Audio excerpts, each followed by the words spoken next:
नमस्कार दोस्तों, royal academy के ऑनलाइन प्लेटफॉर्म पर आप सभी का हार्दिक अभिनंदन। जैसे कि अपन पीछे वाली क्लास में जो अपना टॉपिक चल रहा था इलेक्ट्रिसिटी के बारे में, जो सिलसिला जारी था, तो अपन ने पीछे बहुत सारे ऐसे खोजकर्ताओं के बारे में अपन ने रिसर्च किया। उसके बाद आए अलग अलग बंदों ने अलग अलग अपना अपना मत प्रदान किया।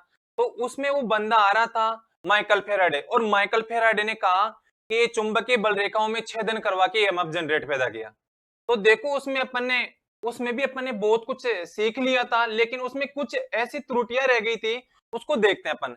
तो देखो एक बार अपन ये जो अपने सिंबल बनाया था साइन वेव का, क्या था ये चल रहा था अपना, क्या चल रहा था ये साइन वेव का। ये साइन वेव है, इसको क्या कहते हैं आप, साइन वेव। क्या कहोगे, साइन वेव। और साइन वेव को ही बोलते हैं आप सिनुसाइडल। क्या कहोगे, सिनुसाइडल, सिनुसाइडल। या इसको आप कह सकते हो ज्यावर्तीय भी कह सकते हो, जातरंगी भी कह सकते हो, साइन वेव भी बोल सकते हो। क्योंकि इस, अगर मैं कहूं साइन वेव वक्र है, इस वक्र में आप इतने क्वेश्चन निकाल सकते हो, चाहे 10 20 50 क्वेश्चन आप निकाल सकते हो, ठीक है ना। वो आपकी कैपेसिटी चाहिए। आप बैठे बैठे आप मनन करके आप इससे बहुत सारे ऐसे क्वेश्चन निकाल सकते हो जो एग्जाम की दृष्टि से बहुत ही महत्वपूर्ण रहेंगे आपके लिए। देखो सबसे पहले कंडीशन है, यहाँ पे अपन 0 डिग्री से स्टार्ट होता है। ये जो साइकिल है वो 0 डिग्री से, 0 डिग्री के कोण पर कितना ईएमएफ जनरेट हो रहा है। चाहे अल्टरनेटर देख लो, जनरेटर देख लो, आपने पढ़ा है कि अल्टरनेटर में 0 डिग्री पर कितना विद्युत वाहक बल जनरेट होगा, 60 डिग्री पे कितना होगा, 90 डिग्री पे कितना होगा, 100 डिग्री पे कितना होगा। इसका मतलब कैसे कि अगर एक चुंबकीय क्षेत्र के मध्य आर्मेचर लूप को घुमाया जाता है, एक चुंबकीय क्षेत्र के मध्य आर्मेचर लूप को अगर घुमाया जाता है, तो वो 0 डिग्री से स्टार्ट होता है, 0 डिग्री से स्टार्ट होता है। क्योंकि आपने कल वाली जो पीछे वाली क्लास थी उसमें पढ़ा था 0 डिग्री से होगा, और 0 डिग्री से वो 360 डिग्री के कोण पर घूम जाता है। क्योंकि एक राउंड कंप्लीट करने में कितने डिग्री का कोण बनाता है, 360 डिग्री का। जैसे आप रीजनिंग में घड़ी अगर क्लॉक्स पढ़ते हो, तो क्लॉक्स में भी आप यही पढ़ते हो साहब, एक घड़ी है घंटे वाली सुई, मिनट वाली सुई होती है, वो एक राउंड कंप्लीट करने में कितने डिग्री का कोण बनाती है, 360 डिग्री का। तो ये अपना जो प्राइमोर है, और उस प्राइमोर भी अगर एक राउंड कंप्लीट करेगा तो कितने डिग्री का कोण बनेगा, 360 डिग्री का।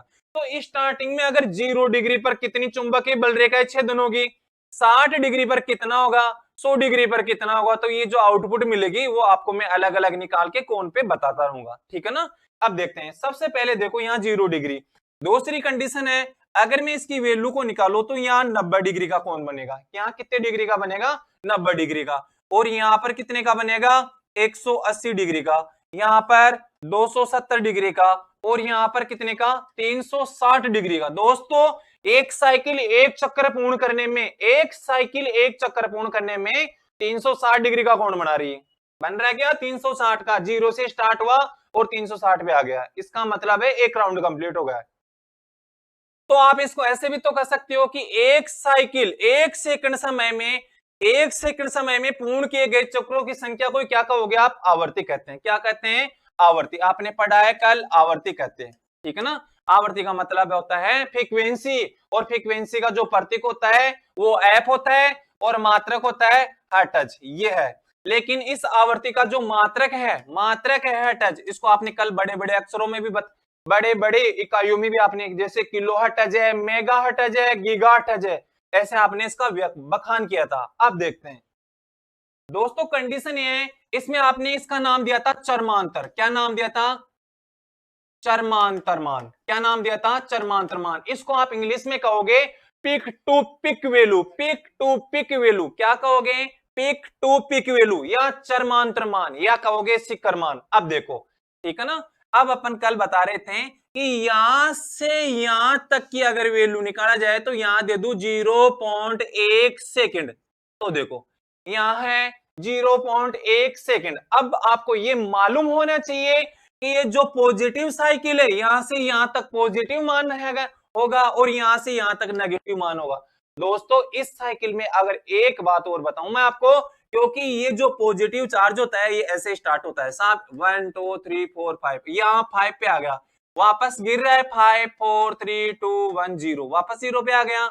इसका मतलब है कि ये आधी साइकिल अपना मान कितनी बार चेंज कर रही है? 2 बार। अगर मैं माइनस की बात करूं तो 1 2 3 4 5 5 4 3 2 3 2 1 वापस 0। ठीक है ना?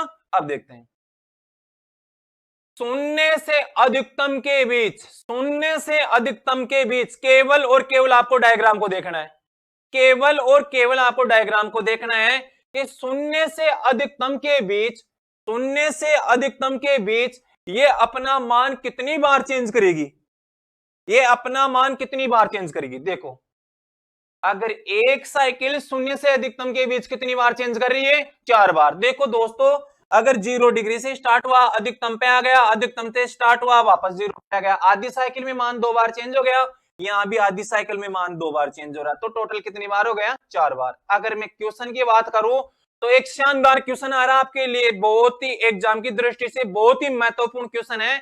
अगर इस आवर्ती के मध्य अगर 0.1 सेकंड का समय रख दूं मैं, 0.1 सेकंड का समय रख दू तो दोलन, तो क्वेश्चन बन गया दोलन किस स्वभाव का होगा, या दोलन आवर्त का, दोलन का आवर्तकाल ज्ञात करें। दोनों कंडीशन में आपको क्वेश्चन पूछ सकेगा कि दोलन का आवर्तकाल क्या है या दोलन किस स्वभाव का है। देखो क्योंकि अगर मैं आवर्ती की बात करूं तो यहां से अगर आवर्ती है तो आवर्ती का जो समीकरण होता है, सूत्र होता है, वो ऐसे F बराबर Pn बटा 120। यही पढ़ के आए हो आप, यही पढ़ के आए हो, ठीक है ना? अगर मैं पोल निकालू तो P बराबर F इंटू 120 अपॉन N। अगर मैं N निकालू तो देखो F इंटू 120 अपॉन P, ये। लेकिन ये जो दो तीनों समीकरण है, ये तीनों समीकरण यहां लागू नहीं होंगे, ये तीनों समीकरण यहां लागू नहीं होंगे, वो तीनों समीकरण लागू होंगे मशीनों में, मोटरों में। ठीक है ना? अब देखते हैं लेकिन यहां क्या है, इसका देखो दोलन, देखो F बराबर 1 अपॉन टी होता है क्या? F बराबर 1 अपॉन टी, और अगर टी की वैल्यू निकालू तो टी बराबर 1 अपॉन एफ, 1 अपॉन एफ। अगर ये वैल्यू आपके सामने है 1 अपॉन एफ, निकालो, कोशिश करो एक बार निकालने की। अब देखते हैं पहली कंडीशन है 1 अपॉन समय कितना दे रखा है? 0.1, यही दे रखा है ना 0.1। अगर इस पॉइंट को हटाएंगे तो ऊपर एक 0 लगाएंगे, क्योंकि पॉइंट बाद में केवल एक संख्या है, अगर पॉइंट बाद में जितनी भी संख्या ऊपर 0 लगा देना उतनी, ठीक है ना? जितनी संख्या अगर पॉइंट बाद में आपको मिले उतनी 0 आगे। अगर एक में 10 से डिवाइड करेंगे तो 10 हट जा जाएगी। लो दोस्तों आपके सामने 10 हट जा गई, वैल्यू आ गई आपके सामने 10 हटज, क्या आ गई? 10 हटज वैल्यू आ गई आपके सामने। लो ये जो 10 हटज वैल्यू है, अगर मैं इसको हल्का सा चेंज कर दूं, यहां दोस्तों देखो अगर मैं इस वैल्यू को यहां रख दूं 0.2 सेकंड, यहां कितना रख दूं? 0.2 सेकंड। अगर यहां समय की वैल्यू 1 सेकंड और बढ़ा दूं मैं, समय की वैल्यू अगर 1 सेकंड और बढ़ा दूं तो क्या आएगा? देखो यही है F बराबर ऊपर वाला सूत्र ही लगेगा 1 अपॉन टी, इसका मतलब 1 अपॉन 0.2, इस पॉइंट को हटाएंगे हो, इसका मतलब है 5 हटज। लो जी यहाँ 5 हटज आ गई, यहाँ पे आपकी 10 हटज आवर्ती आ गई, ठीक है ना? अब देखते हैं आगे।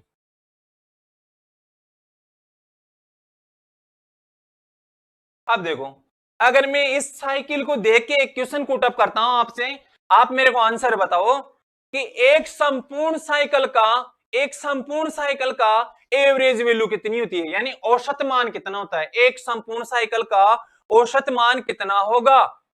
बहुत ही शानदार क्वेश्चन है। एक संपूर्ण साइकिल, हाफ साइकिल की बात नहीं कर रहा मैं, एक संपूर्ण साइकिल का औसत मान कितना है? तो आपको आंसर देना है दोस्तों, आपको आंसर देना है शून्य। क्यों? 0। एक संपूर्ण साइकिल का एवरेज वैल्यू शून्य होती है, एक संपूर्ण साइकिल का औसत मान शून्य होता है। क्योंकि दोस्तों अगर मैं कल्पना करूं, देखो अगर मैं कल्पना करूं, क्योंकि यह जो साइकिल आधी साइकिल पॉजिटिव है और आधी साइकिल नेगेटिव है, क्योंकि पॉजिटिव साइकिल में अगर 15 एम्पियर करंट जनरेट हो रही है तो यहां भी 15 एम्पियर करंट जनरेट होगी, यहां भी कितनी होगी? माइनस में भी 15 एम्पियर करंट जनरेट होगी। तो जितना धन होगा प्लस होगा उतना ही माइनस होगा, उतना ही माइनस होगा। तो देखो अगर मैं कहूं 15 प्लस के हैं और माइनस के क्या है 15, तो 15 में से 15 डिवाइड किए क्या आ गया आपके पास 0, वैल्यू क्या आ गई आपके पास 0। तो कहो एक संपूर्ण साइकिल का औसत मान, एक संपूर्ण साइकिल का औसत मान क्या होगा 0 होगा दोस्तों। आप क्या ले लो, स्क्रीनशॉट ले लो एक बार और फिर अपन आगे चलते हैं।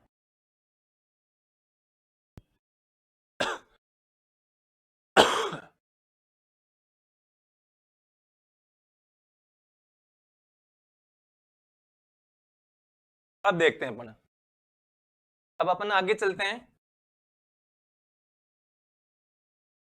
दोस्तों। सबसे पहले आया थेल्स, निकल गया, फिर आया वोल्टा, निकल गया, और फिर आया माइकल फेराडे। तीनों ने मिलकर इलेक्ट्रिसिटी की तो खोज तो कर दी, लेकिन ये इलेक्ट्रिसिटी जनरेट होने के बाद में अपन ऐसे अनुमान लगाते हैं क्योंकि अपन को दिखाई नहीं देती है, केवल एक प्रैक्टिकल के तौर पे ही तो अपन इसको फील करते हैं। जैसे आपने लैंप जलाया तो लैंप क्या है, प्रकाशित हुआ, इसका मतलब है इलेक्ट्रिसिटी फ्लो हो रही है। लेकिन मैं कहूं सर आपको क्या इलेक्ट्रिसिटी बहती हुई दिखाई देती है क्या, बोले सर इतनी स्पीड से इलेक्ट्रिसिटी बह रही है नहीं ना। तो देखो, तो कल्पना करते हैं ये साहब आपका लैंप है, ये क्या है लैंप है। इस लैंप को जैसे ही मैं स्रोत से जोड़ूंगा, स्रोत को सप्लाई भी कह सकते हो और नीनी भाषा में आप पर्दाय भी कह सकते हो। क्या कहोगे पर्दाय, क्या कहोगे पर्दाय। बात केवल और केवल मैं इस स्पीड की बोलूंगा, ठीक है ना, केवल इस स्पीड की बात बताऊंगा। अगर इसमें से इलेक्ट्रॉन फॉलो होंगे तो कितनी स्पीड से गति करेगा, कितनी स्पीड से गति करेगा। तो देखो अपन देखते हैं ये कितनी स्पीड से गति करेगा। सबसे पहले देखो विद्युत की जो चाल है, यानी विद्युत की जो गति है, तो क्या कहोगे विद्युत की गति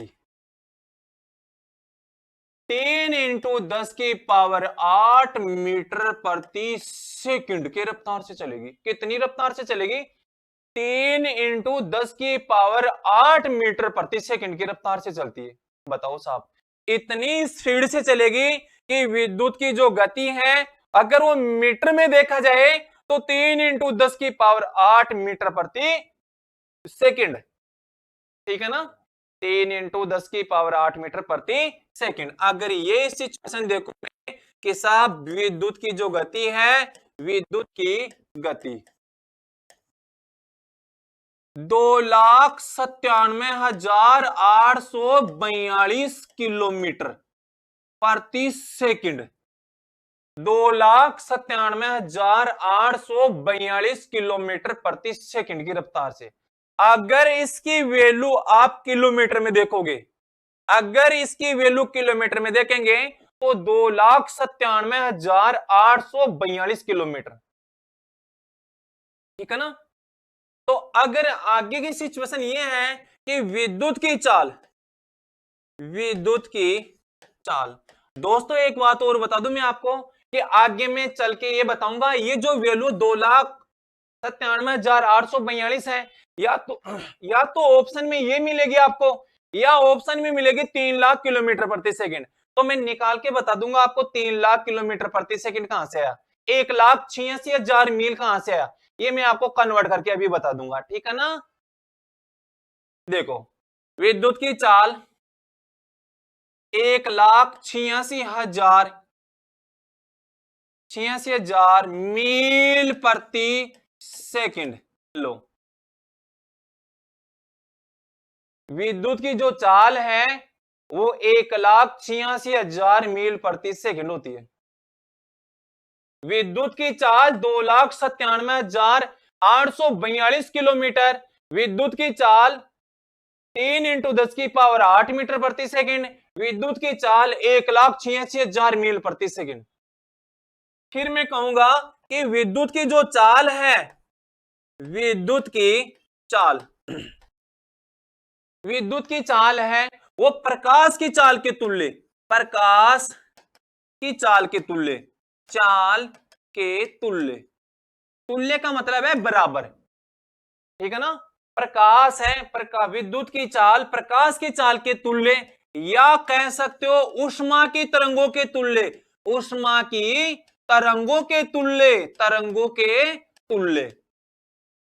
लो जी, सबसे पहली कंडीशन है कि जो विद्युत की चाल है वो प्रकाश की चाल के तुल्य या ऊष्मा की तरंगों के तुल्य होती है। विद्युत की जो चाल है वो प्रकाश की चाल के तुल्य या ऊष्मा की तरंगों के तुल्य होती है, ठीक है ना। अब देखते हैं अगली कंडीशन।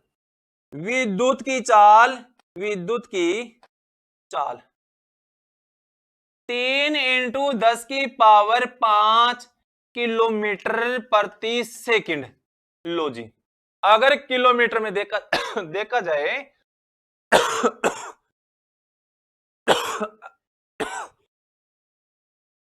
अगर किलोमीटर में देखा जाए, देखो विद्युत की जो चाल है वो 3 × 10⁵ किलोमीटर प्रति सेकंड है, किलोमीटर प्रति सेकंड।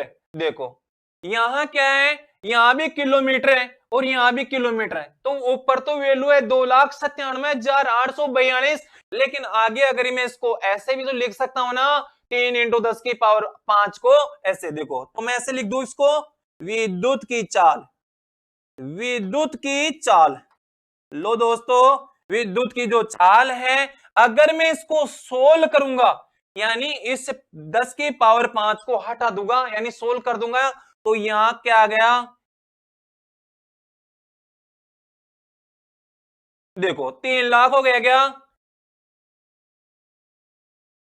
लो 3 लाख, विद्युत की जो चाल है वो 3 लाख किलोमीटर, 3 लाख किलोमीटर प्रति सेकंड की रफ्तार से चलती है। 3 लाख किलोमीटर, 3 लाख किलोमीटर प्रति सेकंड की। तो आप कह सकते हो अगर इसी को अगर मील में देखा जाए, अगर इसी को किलोमीटर को मील में कन्वर्ट करके देख लेंगे कि इसकी वैल्यू कितनी आएगी, ठीक है ना।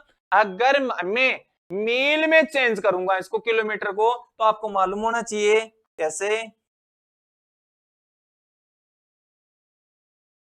3 लाख अपॉन, क्योंकि 1 किलोमीटर में कितने मील होंगे, 1.609, 1.609, और 1.609 को अगर 3 लाख से अपन डिवाइड कर देंगे, अगर 3 लाख से डिवाइड कर देंगे तो वैल्यू आ गई आपके पास 3 लाख, ठीक है ना। 3 लाख किलोमीटर, किलोमीटर पर, सॉरी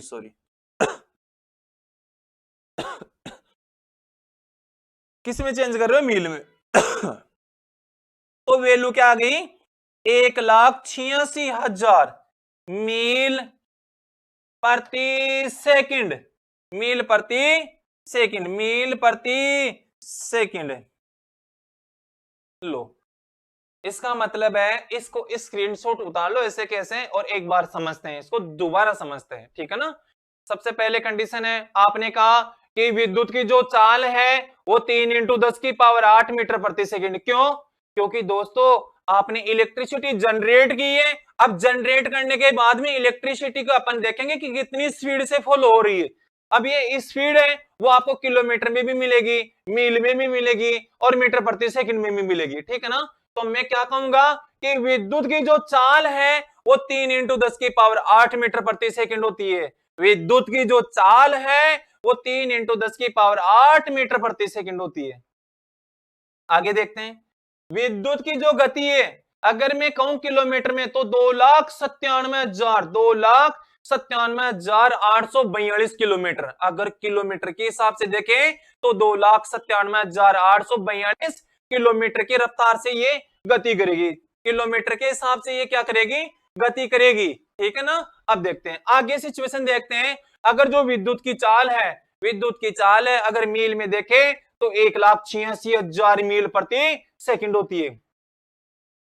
देखो विद्युत की चाल है अगर मील में देखते हो आप तो कितनी होगी, 1,86,000 मील प्रति सेकंड। अगर आगे की सिचुएशन देखते हैं, सर विद्युत की जो चाल है वो प्रकाश की चाल के तुल्य या ऊष्मा की तरंगों के तुल्य होती है। अब दोस्तों प्रकाश की चाल क्या है, प्रकाश की चाल क्या है, अगर मैं कहूं प्रकाश का सर्वाधिक वेग कहां होता है, प्रकाश का सर्वाधिक वेग निर्वात में होता है। कितना होता है? 3 × 10⁸ मीटर प्रति सेकंड। बहुत बार राजस्थान पुलिस में एग्जाम में क्वेश्चन पूछा गया है, प्रकाश का सर्वाधिक वेग कहां होता है? बोले निर्वात में होता है। और ध्वनि कहां से नहीं गुजर सकती है? ध्वनि किस में से नहीं गुजर सकती है? निर्वात में से। ठीक है ना? अब देखते हैं, सबसे पहले कंडीशन देखते हैं कि प्रकाश की चाल है विद्युत, जो विद्युत की चाल है वो प्रकाश की चाल के तुल्य। इसका मतलब है कि जो प्रकाश की चाल है वो किलोमीटर में कितनी होगी? 3 × 10⁵ किलोमीटर प्रति सेकंड। 3 × 10⁵ किलोमीटर प्रति सेकंड जो विद्युत की चाल है। ठीक है ना? अगर मैं इसको सोल्व करूंगा तो 3 लाख किलोमीटर आ गया, 3 लाख किलोमीटर प्रति सेकंड। तो आप क्या कहोगे कि विद्युत की जो चाल है वो 3 लाख किलोमीटर। अगर एग्जाम में किसी दोनों में से अगर एक वैल्यू दे दिया जाए तो ये भी राइट मानी जाएगी, ये भी राइट मानी जाएगी, दोनों वैल्यू सही है आपके लिए। ठीक है ना? आगे देखते हैं। अब विद्युत की जो चाल है उस किलोमीटर को अपन मील में चेंज कर लेते हैं। तो मील में चेंज करेंगे अपन, तो अपन क्या करेंगे? 3 लाख में 1.609 से डिवाइड करेंगे तो अपने पास वैल्यू आ जाएगी 1,86,000 मील प्रति सेकंड। 1,86,000 मील प्रति सेकंड। जो वैल्यू ऊपर थी, जो वैल्यू ऊपर थी वो वैल्यू आपके सामने आ गई। यहां भी यही वैल्यू आ रही है और यहां भी यही वैल्यू आ रही है। निकाल के बता दिया मैंने। ये 1,86,000 मील कहां से आया? बोले इसको किलोमीटर को मील में चेंज कर लेना। ठीक है ना? अब देखते हैं, ऐसे कैसे इसका स्क्रीनशॉट ले लो।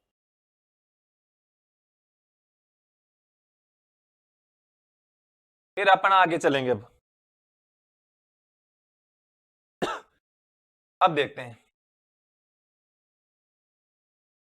अब आगे चलते हैं।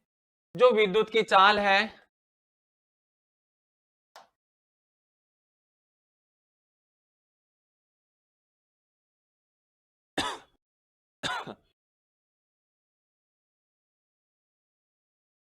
प्रकाश एक विद्युत चुंबकीय तरंग है। किसके अनुसार है?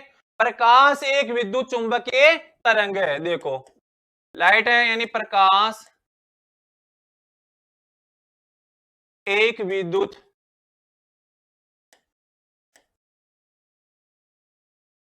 चुंबकीय तरंग है। किसने कहा? किसने कहा कि प्रकाश एक विद्युत चुंबकीय तरंग है? प्रकाश एक विद्युत चुंबकीय तरंग है, मैक्सवेल ने कहा। किसने कहा? मैक्सवेल नामक वैज्ञानिक है, मैक्सवेल ने कहा कि साहब क्या है? प्रकाश एक विद्युत चुंबकीय तरंग है। प्रकाश की खोज सर्वप्रथम रोमन ने ज्ञात की।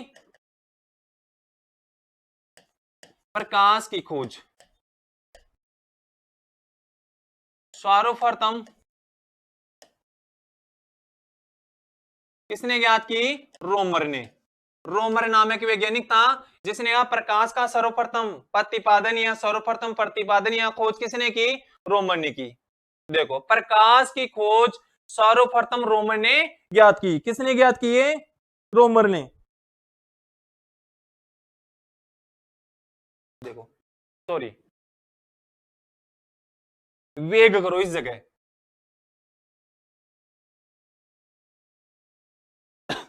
प्रकाश का वेग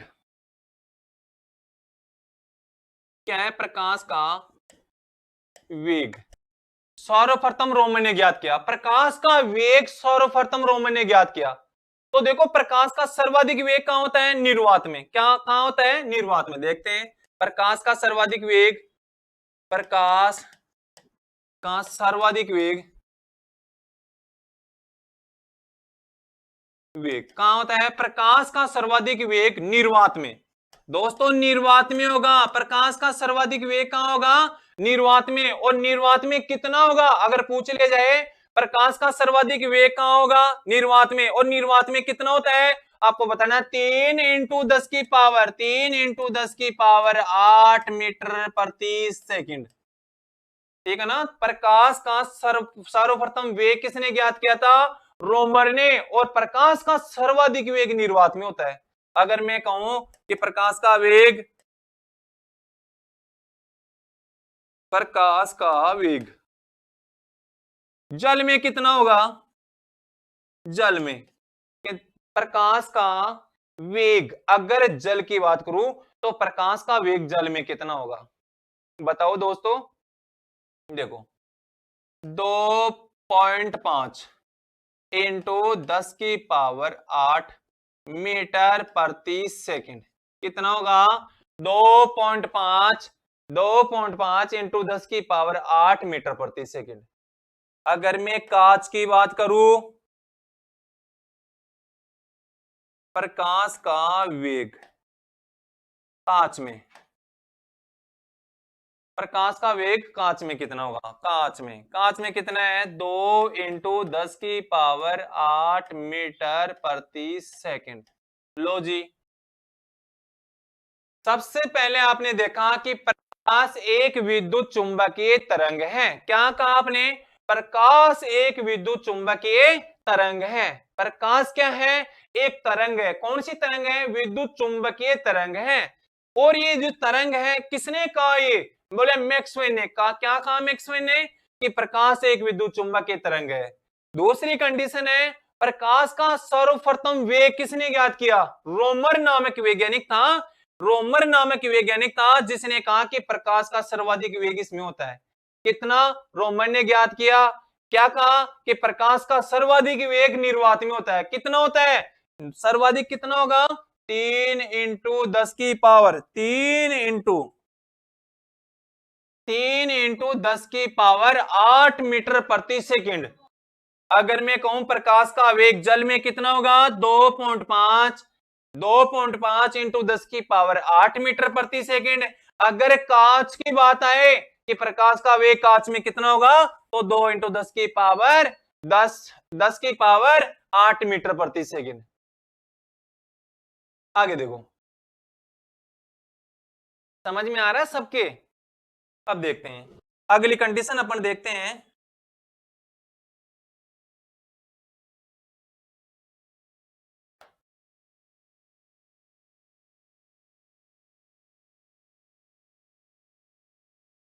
अगली कंडीशन देखते हैं।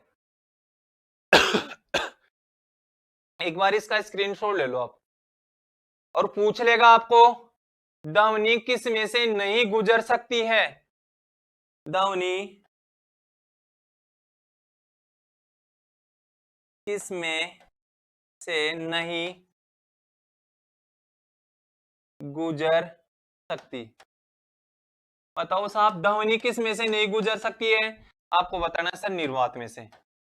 निर्वात में से ध्वनि है, निर्वात में से नहीं गुजर सकती है। ध्वनि निर्वात में से नहीं गुजर सकती है। दूसरी कंडीशन है, अगर मैं कहूं आपको साहब जो इलेक्ट्रिसिटी फ्लो हो रही है, इलेक्ट्रिसिटी की स्पीड है, तो ये सबसे सरल रास्ता और सबसे सुगम रास्ता देखती है बहने के लिए। ठीक है ना? सबसे सरल रास्ता और सबसे सुगम रास्ता देखती है। अब इसका स्क्रीनशॉट ले लो। ये केवल स्पीड के बारे में बताया मैंने आपको, और अपन अब आगे चलते हैं। देखो आपने जनरेट भी कर लिया, स्पीड भी देख ली। अब अपन देखेंगे इसके टाइप कि ये जो इलेक्ट्रिसिटी करंट है वो कितने टाइप का है। देखो अल्टरनेटर भी आएगा, जनरेटर भी आएगा। तो अल्टरनेटर और जनरेटर में दोनों में गुण तो समान पाया जाता है, लेकिन आउटपुट पे भी तो निर्भर करता है। तो अपन को आउटपुट के आधार पे देख लेंगे। प्लस सर एसी डीसी, तो अपन देखेंगे इलेक्ट्रिसिटी करंट वो कितने टाइप का होगा। एसी और डीसी यानी दो टाइप का होता है। एक होता है अल्टरनेटिव करंट और एक होता है डायरेक्ट करंट। अल्टरनेटिव करंट को कहते हैं आप प्रत्यावर्ती धारा, और डीसी को कहोगे आप, यानी डायरेक्ट करंट को कहोगे आप दिष्ट धारा प्रदाय। क्या कहोगे? दिष्ट धारा प्रदाय। ये जो अल्टरनेटिंग करंट है वो सेम डिट्टो है, केवल अपन ने जो पीछे क्लास में पढ़ा है माइकल फेराडे, और माइकल फेराडे ने वो जनरेट करके बताया था। उसमें पहला वक्र चलता है साइन वेव का, और माइकल फेराडे के जो आउटपुट मिली थी वो साइन वेव ही मिली थी। ठीक है ना? वो साइन वेव मिली थी। लेकिन वो जो तरंगे हैं, जो इलेक्ट्रिसिटी की जो तरंगे हैं, वो अनेक रूपों में कन्वर्ट हो सकती है। जैसे साइन वेव है, स्क्वायर वेव है और सातूत वेव है, अनेक रूपों में से कन्वर्ट। लेकिन इन वेवों को आपने कैसे पहचाना? बोले सर ये साइन वेव जनरेट हो रही है, ये स्क्वायर वेव है और ये सातूत वेव। तो आपने कहा देखा? क्योंकि इलेक्ट्रिसिटी बहती हुई थोड़ी दिखाई देगी आपको, नहीं। तो एक मीटर आता है, उस मीटर का नाम है CRO मीटर। जिसको कहा जाता है कैथोड रे ऑसिलोस्कोपमीटर। क्या कहा जाता है? कैथोड रे ऑसिलोस्कोपमीटर। और इस सीआरओ को चलाने के लिए एफजी सेट की आवश्यकता होती है, जिसको कहा जाता है फंक्शन जनित्र सेट। क्या कहा जाता है? फंक्शन जनित्र सेट। और फंक्शन जनित्र सेट को चलाने के लिए केवल आपको 20 वोल्टेज डीसी स्रोत की आवश्यकता होती है। दोस्तों वहां से आपने क्या किया है, सीआरओ में से जो ये वेव गुजरती है उस वेवों में आपने देख लिया ये साइन वेव है और ये स्क्वायर वेव है और ये सातूत वेव है, ठीक है ना। अब देखते हैं, अगर साइन सीआरओ की बात करें तो पूछ लेगा आपको एक सीआरओ की इम्पीड प्रतिबाधा, इनपुट प्रतिबाधा, इंपीडेंस यानी प्रतिबाधा को क्या कहोगे आप? इंपीडेंस, प्रतिबाधा कितनी होती है? एक सीआरओ की इनपुट इंपीडेंस कितनी होती है? एक सीआरओ की इनपुट इंपीडेंस, इंपीडेंस का मतलब होता है प्रतिबाधा, कितना होता है? 1 मेगा ओम, 1 मेगा ओम, ठीक है ना। कि देखो दोस्तों, मैंने कल आपको इकाइयां बताई थी, उसमें से आ गए ना 1 मेगा ओम। इसका मतलब है मैंने कल आपको बड़ी बड़ी और छोटी छोटी इकाइयां बताई थी। मैंने कहा था माइनस की वैल्यू आएगी, डेसी की माइनस की वैल्यू आएगी और प्लस की वैल्यू आएगी। Deci, centi, milli, micro, nano, pico, femto, atto, ये कहा था ना मैंने। Deca, hecto, kilo, mega, giga, अभी mega, 1 mega, giga, tera, exa, peta, ये मैंने आपको पीछे वाली क्लास में बताया था। अब देखते हैं, तो आपको ये क्वेश्चन भी तो पूछ सकता ना, एक सीआरओ की एक्स प्लेटें किसके द्वारा संचित होती है? एक सीआरओ की एक्स प्लेटें किसके द्वारा संचित होती है? तो आपको क्या आंसर देना है? Sir sawtooth wave. क्या देना है? Sawtooth wave. ऐसे जो मैं एग्जाम की दृष्टि से बहुत ही महत्वपूर्ण क्वेश्चन बता रहा हूं मैं आपको। एक सीआरओ की एक्स प्लेटें किसके द्वारा संचित होती है? सातूत वेव के द्वारा। और एक सीआरओ की इनपुट इंपीडेंस यानी प्रतिबाधा कितनी होती है? 1 मेगा ओम, ठीक है ना। अब देखते हैं, एक सीआरओ को चलाने के लिए एफजी सेट की आवश्यकता होती है, जिसको कहा जाता है फंक्शन जनित्र सेट। और फंक्शन जनित्र सेट को चलाने के लिए किस स्रोत की आवश्यकता होती है? डीसी की, ठीक है ना। अब देखते हैं, और इस सीआरओ में भी आपने चाहे डीसी की वेव देखना है चाहे एसी की वेव देखना है, वो सीआरओ मीटर है, वो आपको सब कुछ बता देगा, ठीक है ना। अब देखते हैं,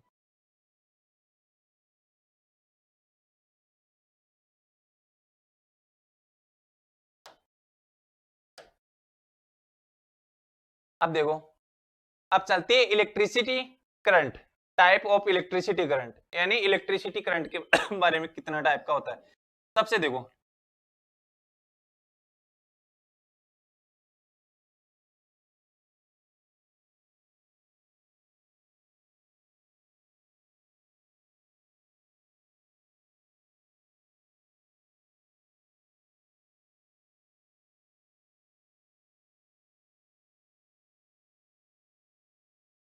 ये लो इलेक्ट्रिक करंट, विद्युत धारा। देखो नाम से फील हो रहा है इलेक्ट्रिक करंट, विद्युत धारा। दोस्तों ये विद्युत धारा है, ये करंट कितने टाइप का होगा? यही तो था ना अपने पास, ये करंट की बात तो चल रही थी। ये करंट देखो, करंट वास्तव में दो प्रकार का होता है, एसी और आपके पास डीसी। एसी का मतलब होता है अल्टरनेटिंग,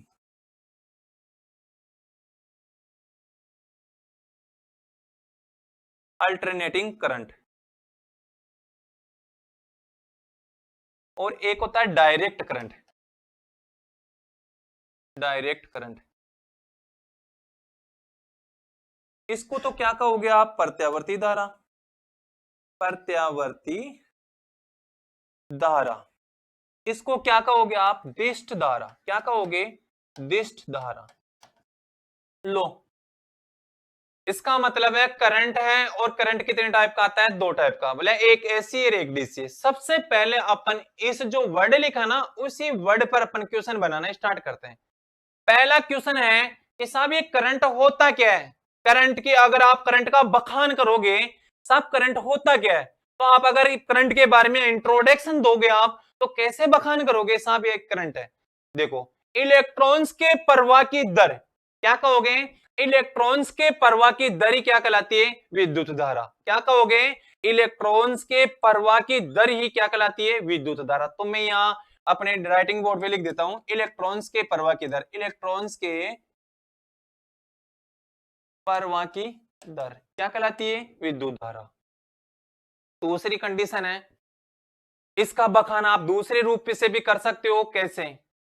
आवेश प्रवाह की दर को ही विद्युत धारा कहते हैं। आवेश प्रवाह की दर क्या कहोगे? आवेश प्रवाह की दर विद्युत धारा कहलाती है। आगे इसको आप ऐसे भी कह सकते हो, किसी तत्व या पदार्थ में से, किसी तत्व या पदार्थ में से इलेक्ट्रॉन्स का बहाव ही क्या कहलाता है? विद्युत धारा। किसी तत्व या पदार्थ में से, किसी तत्व या पदार्थ में से इलेक्ट्रॉन्स का बहाव, इलेक्ट्रॉन्स का बहाव, बहाव ही क्या कहलाता है? विद्युत धारा। किसी तत्व या पदार्थ में से इलेक्ट्रॉन्स का बहाव ही क्या कहलाता है? विद्युत धारा। या आप ऐसे भी कह सकते हो, किसी सर्किट में से, किसी सर्किट में से इलेक्ट्रॉन्स, किसी सर्किट में से इलेक्ट्रॉन्स का बहाव। तो देखो सर्किट का नाम आ गया ना, किसी सर्किट में अगर इलेक्ट्रॉन्स फॉलो होंगे तो श्योर है कि वो एक क्या करंट जनरेट कर देगा। तो किसी सर्किट में से अगर इलेक्ट्रॉन्स प्रवाहित तो हो रहे हैं तो वे ये क्या करंट जनरेट कर देगा। तो ऐसे आप परिभाषा भी दे सकते हो, कह सकते हो क्या? किसी सर्किट में से। देखो आपने बहुत सारी परिभाषा दी है। सबसे पहले परिभाषा दी आपने क्या? सबसे पहले देखो इलेक्ट्रॉन्स के प्रवाह की दर क्या है? इलेक्ट्रॉन्स के प्रवाह की दर, इलेक्ट्रॉन्स के प्रवाह की दर, इलेक्ट्रॉन्स के प्रवाह की दर क्या कहलाती है? विद्युत धारा। या कह सकते हो आवेश प्रवाह की दर, या क्या कहोगे? आवेश प्रवाह की दर विद्युत धारा कहलाएगी। या कहो किसी तत्व या पदार्थ में से इलेक्ट्रॉन्स का बहाव क्या कहलाता है? विद्युत धारा कहलाती है। या इसके अलावा एक परिभाषा और बता देना, किसी तत्व में से अगर इलेक्ट्रॉन्स बह रहा है तो ये क्या एक करंट जनरेट करता है, उसी को क्या कहोगे आप? विद्युत धारा। अब ये जो विद्युत धारा है एक्चुअल में दो प्रकार की होती है, बोले एक एसी होगी एक डीसी होगी। एसी क्या है? अल्टरनेटिंग करंट क्या है? क्योंकि अल्टरनेटिंग करंट वहां मिलेगा आपको जो माइकल फेराडे ने अगर ईएमएफ जनरेट किया, बोले सर किसी प्राइमोर को, किसी प्राइमोर को आप चुंबकीय क्षेत्र के मध्य घुमाओगे, किसी प्राइमोर को आप चुंबकीय क्षेत्र के मध्य घुमाओगे तो देखो प्राइमोर जैसे ही घूमेगा ना तो चुंबकीय बल रेखाओं का छेदन होगा, और छेदन होगा तो मैंने आपको कल पीछे वाली क्लास में ही बताया था सर, अगर एक आर्मेचर लूप है, आर्मेचर लूप के दो सिरे, एक को ए का एक को बी का, कहा था ना आर्मेचर लूप के दो सिरे ए उत्तरी ध्रुव के प्रभाव में और बी दक्षिणी ध्रुव के प्रभाव में, कहा था, बताया था आपको, बहुत ही अच्छी तरह बताया था। ए उत्तरी ध्रुव के प्रभाव में, बी दक्षिणी ध्रुव के प्रभाव में। जैसे ही आर्मेचर लूप घूमेगा तो चुंबकीय बल रेखाओं का छेदन होगा, और छेदन होगा तो ईएमएफ जनरेट होगा। तो दोस्तों वहां प्रत्येक क्षण क्या है? प्रत्येक क्षण उसका मान व दिशा डायरेक्शन चेंज हो रही है। अब डायरेक्शन चेंज हो रही है, सेम ये डिटो है, ठीक है ना। वो वहां से यहां से निकल के आया था ये अल्टरनेटिंग करंट, क्योंकि वो एक क्या है, पहले क्या था, एक डायनामा जनरेटर, जनरेटर का रूप अल्टरनेटर, ठीक है ना। अब देखते हैं आगे चलो। ये जो अल्टरनेटिंग प्रत्यावर्ती स्वभाव की है, तो प्रत्यावर्ती स्वभाव का मतलब होता है वह विद्युत धारा जिसका मान ए प्रवाह दिशा नियत दर पर समय अंतराल परिवर्तित हो, वह विद्युत धारा जिसका मान ए प्रवाह दिशा नियत दर पर समय अंतराल परिवर्तित हो क्या कहलाती है? एसी कहलाती है। दोस्तों अगर डीसी की बात करूं मैं, तो डीसी भी आपने जनरेट की थी। देखो दोनों के दोनों चीज आपने ऊपर जनरेट कर ली। ये तो किसने बताया? माइकल फेराडे ने। कौन था? Michael Faraday. अरे माइकल फेराडे, फेराडे। और ये कौन था? वोल्टा, वोल्टा। दोनों ने जनरेट करके बताया था। बोले सर ऐसी है, वो कौन है? Michael Faraday. और डीसी है, और वो कौन है? डीसी है, कौन है? वोल्टा नामक। और वोल्टा ने क्या किया था? लगभग 1836 में रासायनिक क्रियाओं के द्वारा हमें पैदा किया था, क्योंकि उसने एक रबड़ का पात्र लिया और रबड़ के पात्र को उसने कहा था कांच का जार, चीनी मिट्टी का पात्र, कहा था ना, चीनी मिट्टी का पात्र, रबड़ का पात्र, और उस रबड़ के पात्र में रासायनिक क्रिया अपघटन करवाई, रासायनिक क्रिया अपघटन करवाते उसका नाम दिया वोल्टामीटर। और उस पात्र में दो धातु की छड़ी डाली, उसने एक को कहा एनोड और एक को कहा कैथोड, एनोड पॉजिटिव और कैथोड नेगेटिव। एनोड कॉपर का और कैथोड जस्ते का। कॉपर का गणक 1086 और जस्ते का 420 और इसका 420 है तो ताप गुणांक भी बताया था मैंने 0.0037 और इसका जो कॉपर है, कॉपर का गणक बताया, कॉपर है, कॉपर का ताप गुणांक बताया था मैंने 0.004 यानी 428। ठीक है ना, प्रति डिग्री सेंटीग्रेड में। ये भी बताया था कि देखो गलनांक तो है वो डिग्री सेंटीग्रेड में आता है, लेकिन अगर ताप गुणांक की बात करूं तो वो क्या है, प्रति डिग्री सेंटीग्रेड में आता है। दोस्तों आपने क्या किया, उसमें इलेक्ट्रोलाइट के रूप में H2SO4 डाला और H2SO4 डालते ही उसमें क्या है, H2SO4 तनुगंधक का अम्ल, या कह सकते हो आप इसको सल्फ्यूरिक अम्ल। और सल्फ्यूरिक अम्ल में जैसे रिएक्शन हुआ तो हाइड्रोजन का आयन अलग और सल्फेट का आयन अलग, यही था। और वहां ईएमएफ जनरेट हो गया और ईएमएफ जनरेट हुआ तो ये तो आपकी डीसी वो वहां से टूट के ये। अब देखते हैं दोस्तों आगे की अपन प्रोसेसिंग देखते हैं। ये जो एसी और डीसी है वो भी क्या है, तीन तीन टाइप की होती है। एसी तीन प्रकार की होगी, साइन वेव, स्क्वायर वेव और सातूत वेव, जबकि डीसी भी तीन प्रकार की होगी, शुद्ध, परिवर्तनीय और पल्सेटिंग। अब देखते हैं, स्क्रीनशॉट ले लो, हटाता हूं।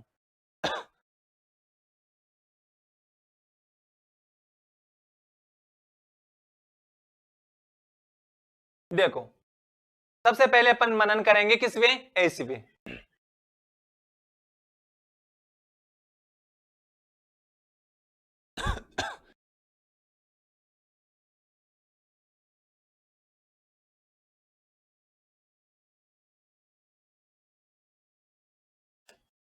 अल्टरनेटिंग करंट क्या कहोगे, अल्टरनेटिंग करंट। इसको क्या कहोगे, प्रत्यावर्ती धारा। क्या कहते हैं, प्रत्यावर्ती धारा।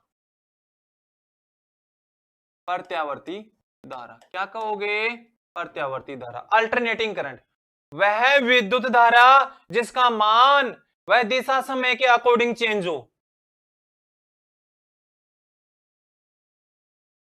लो, वह विद्युत धारा जिसका मान ए प्रवाह दिशा नियत दर पर समय अंतराल परिवर्तित हो क्या कहलाएगी, एसी। ये कितने प्रकार की होगी, तीन प्रकार की। पहली सिचुएशन वो ही आती है साइन वेव का वक्र, दूसरा सिचुएशन आता है स्क्वायर वेव,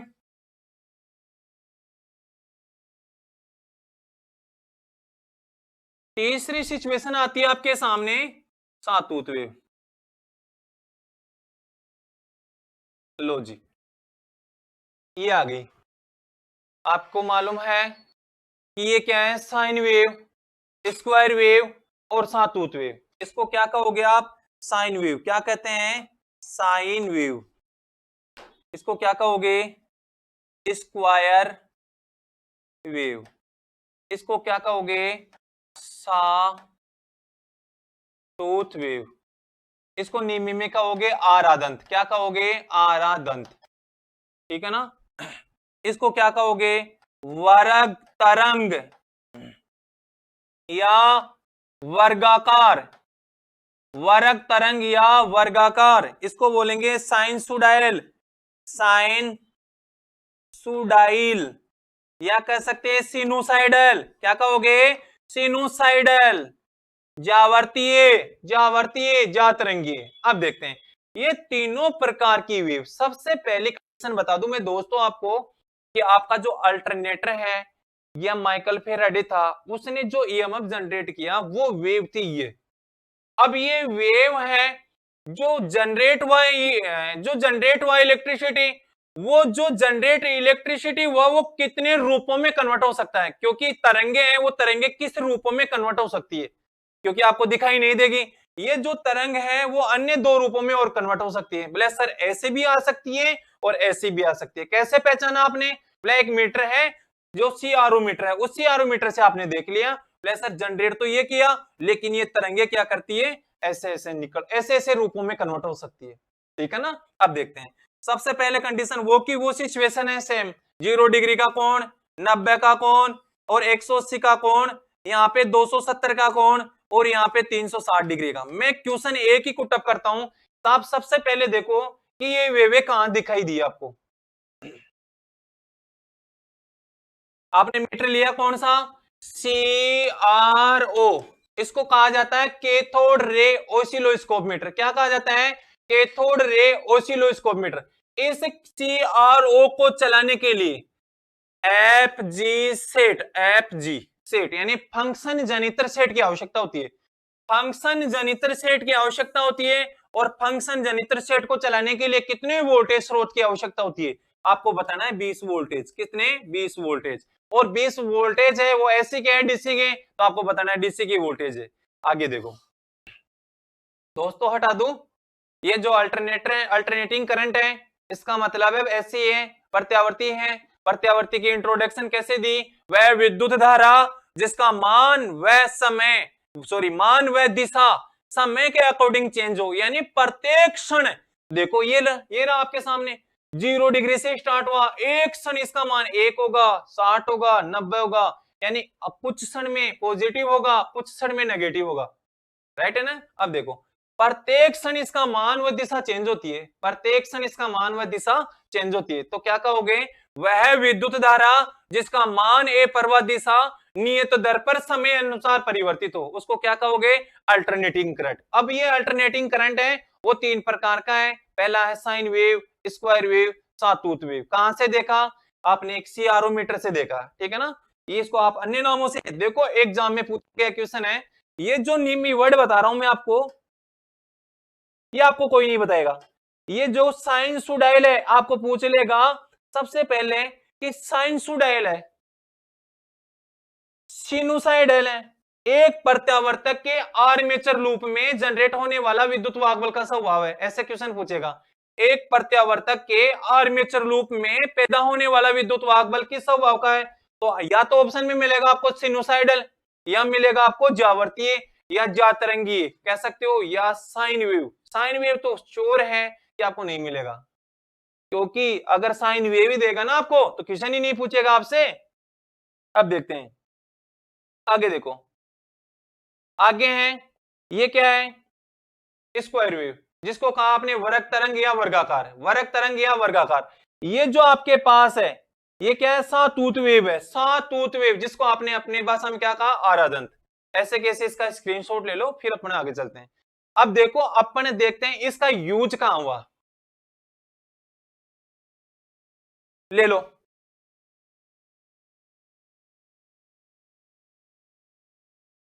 सबसे पहले देखो कैसे देखा, कौन सा मीटर है? सबसे पहले आप कहो CRO metre.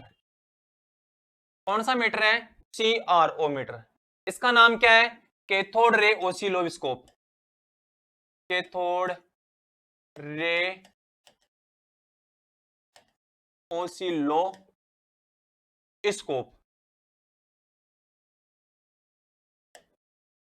Cathode ray oscilloscope, CRO metre.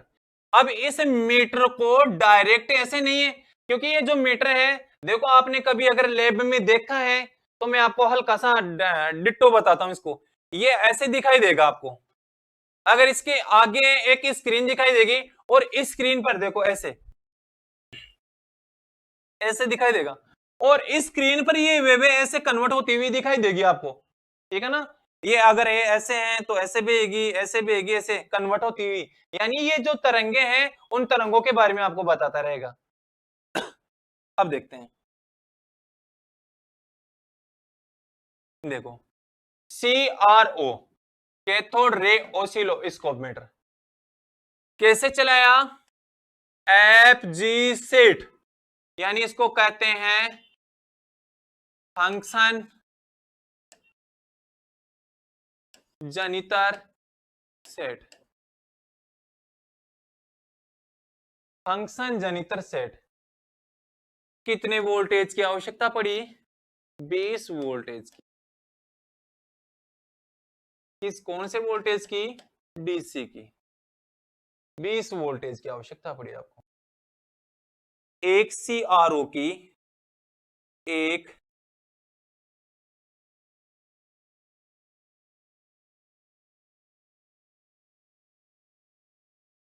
20 voltage DC, एक CRO की एक CRO की एक्स प्लेटें किसके द्वारा संचित होती है? संचित होती है, किसके द्वारा संचित होती है? बताओ जी, एक CRO की एक्स प्लेटें किसके द्वारा संचित होती है? आंसर देना है सातूथ वेव के द्वारा। कौन सी है? सातूथ वेव, सातूथ वेव के द्वारा। अगली कंडीशन है, एक CRO की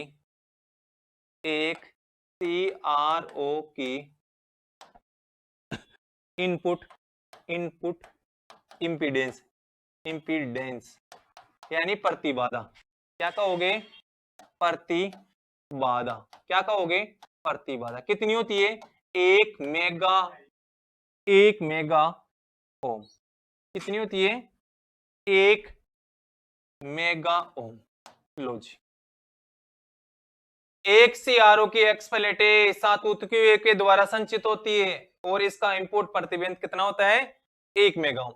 ऐसे कैसे, इसका स्क्रीनशॉट ले लो आप, फिर अपन आगे चलते हैं।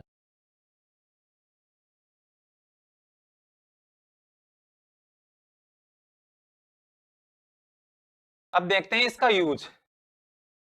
अब इसका यूज देखेंगे अपन, केवल इसका यूज देखते हैं। अब देखो, एसी का यूज कहां हुआ? आपको बताना है उपयोग। उपयोग कहां हुआ?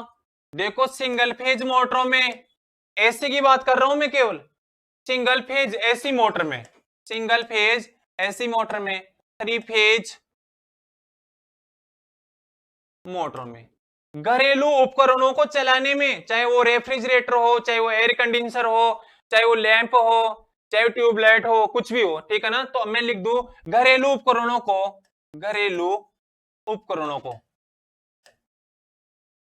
को परिचालन करने में। इसका यूज कहां हुआ? एसी मशीनों को चलाने में, चाहे वो एसी मशीन में सिंगल फेज मोटर हो, चाहे वो 3 फेज मोटर हो, ठीक है ना? चाहे वो रेफ्रिजरेटर हो, चाहे वो वाटर कूलर हो, चाहे एसी हो, एयर कंडीशनर हो, चाहे वो कुछ भी हो, ठीक है ना? इनको चलाने के लिए आप इसका यूज करते हो। अब आज के लिए इतना काफी है, ठीक है ना? अब कल अपने अगली क्लास में देखेंगे अगला टाइप कौन सा है? डीसी, ठीक है ना? तो अगर जो भी समस्या आपको कमेंट बॉक्स में लिख के मेरे को बताए, जो टॉपिक नहीं समझ में आया, लेकिन दोस्तों दोबारा बताऊंगा, एक बार नहीं 10 बार बताऊंगा आपको, खोल के बताऊंगा, एक एक शब्द के बखान करके बताऊंगा मैं आपको, ठीक है ना? लेकिन दबा के इसको लाइक करो और सब्सक्राइब करो, ठीक है? कल मिलते हैं।